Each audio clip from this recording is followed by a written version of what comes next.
guys, back out here at the farm. It's kind of windy today, so hopefully that's not going to mess with the audio too much. But the last time we were here at the orchard, at least the plum part of the orchard, we were planting the Mexican plums. You can see the Mexican plums we planted last time. But I've got 4 new trees to put in today. These are Santa Rosa plums, and I picked these up at the local big box store. Now these come potted, where the others were bare root. So I'm gonna go ahead and get these in the ground today and get the tubes and stuff on them. Just wanted to shoot a little video of what I got going on. The wind is really blowing today.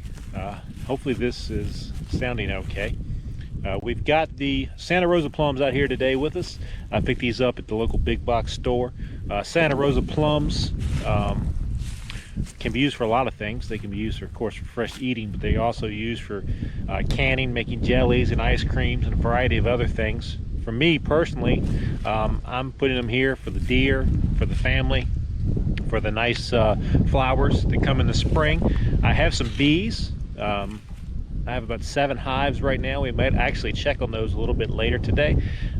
It's late February here in Virginia, so hopefully it won't be too bad digging these holes today to get these plums in here, but we'll see. And I'm going to shoot a little time-lapse video of me putting the trees in, maybe a little commentary in between, you know, each clip and everything. Hopefully, like I said, due to the wind, hopefully the audio will turn out pretty well with this. But let's go ahead and get started.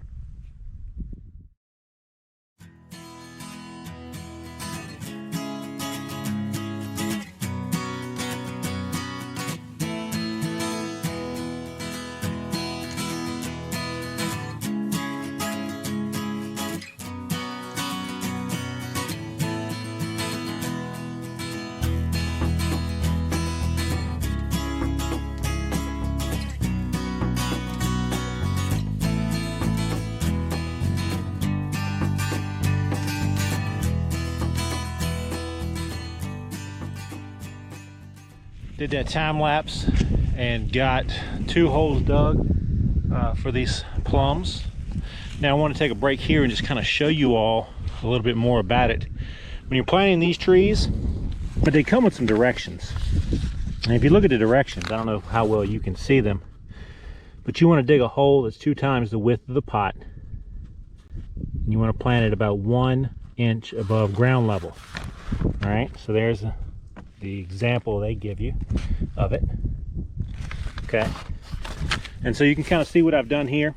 I've got this hole dug about 2 times the width of this pot, and you noticed in the time lapse that I went over out of frame, and over there I've got a pile of topsoil that I collected when I was clearing this off with the dozer. I was trying not to take too much of it off, but any pushing I did, I pushed up a lot of that sod and topsoil into a pile. And I've been throwing other things. We've cleaned hydrilla out of our farm lake, and I throw the hydrilla from around the dock and stuff when we clean it out. I'll throw the hydrilla on top of this pile and other debris, organic matter. So I'm taking some topsoil from there and mixing it in with the pots and then the soil from the hole. And the reason I'm doing that is so that, you know, you have nice fertile soil. So I'm gonna go ahead and finish planting this tree, and we'll move on to the next ones.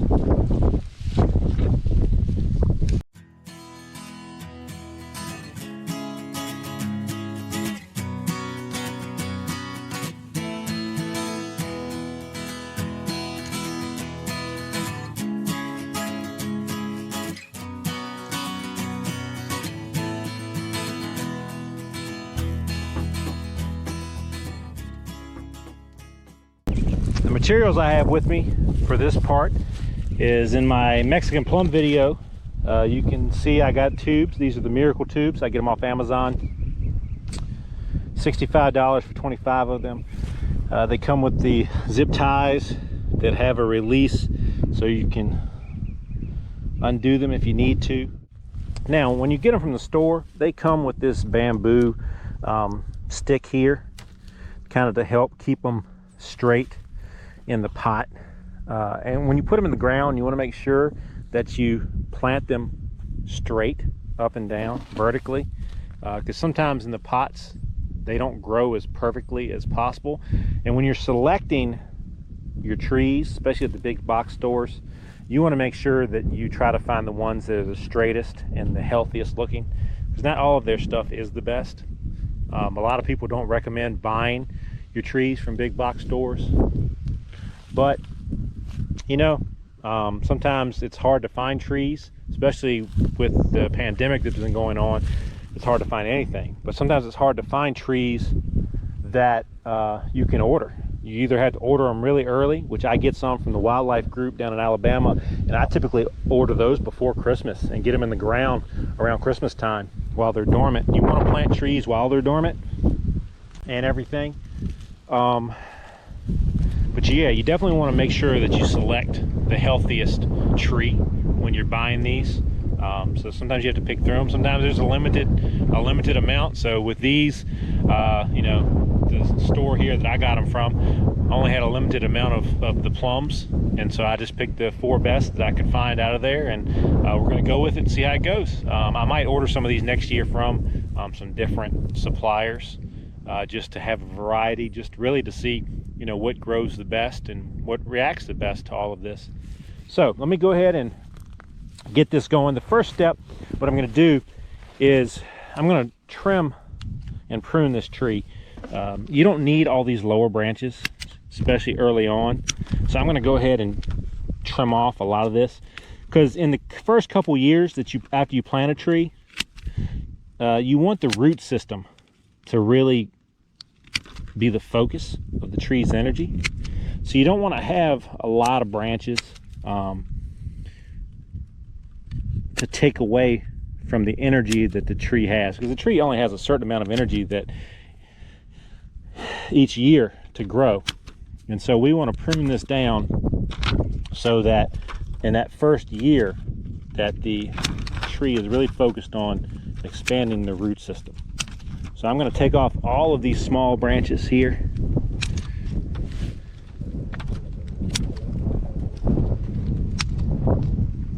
Prune this tree down.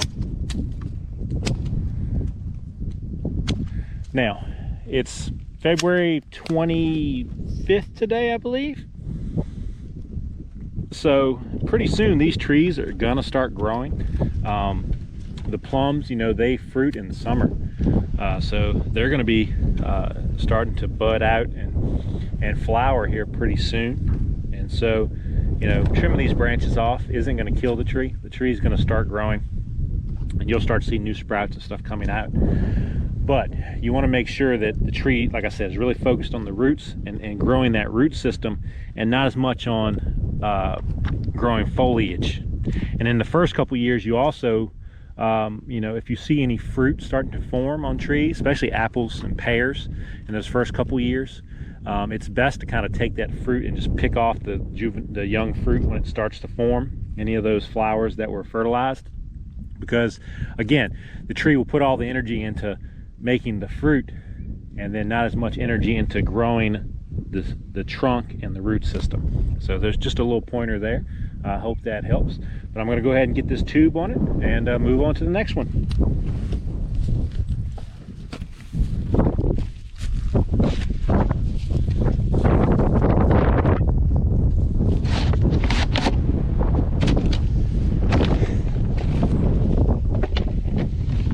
All right, with these tubes, you'll notice the holes. You want the holes to be up. You want the part with no holes to be down, okay? The reason for that is when you go to spray these, if you use herbicides, that way the tree is protected along the base from getting any of that herbicide on the tree. So that's why you want to make sure that you have it turned the correct way. Those holes actually also offer some ventilation for the tree, but these tubes do have kind of a greenhouse effect when you have them on your trees. So it is a warmer environment inside of that tube because it's made of the same type of plastic they make milk jugs out of, and so light can pass through it, and so you get kind of a warming effect in there, which I'm sure is beneficial for the tree. I can't explain it at the moment. I'll have to look more into that. Maybe in another video after I research it, I'll talk a little bit more about how the tubes help and benefit the trees other than protecting them from, you know, things like voles and mice and especially rabbits. I have a lot of rabbits here on the farm because the rabbits will come. They like that nice soft inner layer underneath the bark, and they will, what you call, ring a tree, and they'll chew all the way around that tree. And if they chew all the way around that tree, all the way down through the bark, through that inner bark layer, which they really like, and get down to the wood, and if they ring that tree all the way around, it'll kill the tree. So you definitely want to make sure you protect them from things like that. Well, let me go ahead and get this stake in the ground, and we'll go ahead and finish this video up.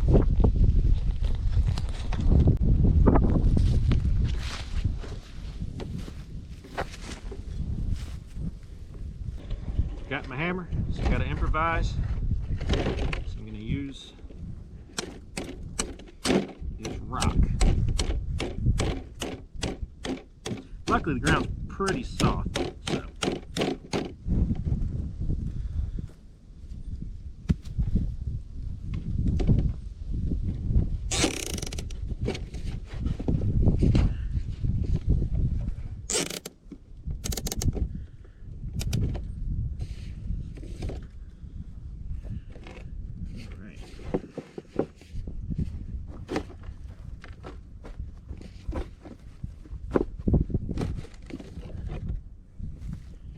There we go.